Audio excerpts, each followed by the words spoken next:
So today I just wanted to briefly show you this knife. This is the Knife of the Month Club. So we're going to be using this one. This is from Rob Evans. The steel is RWL34.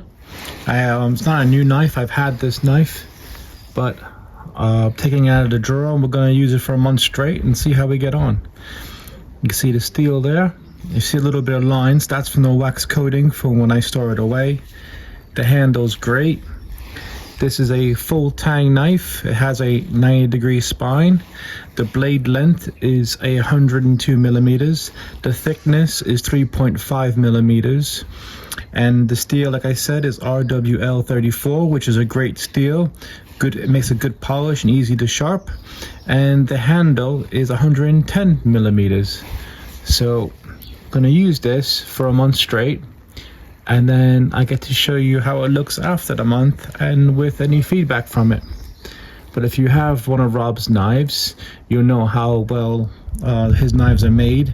Also, Rob will be at the Bushcraft show this year, so if you want to go see his knives, you can always go to that, and he'll be there.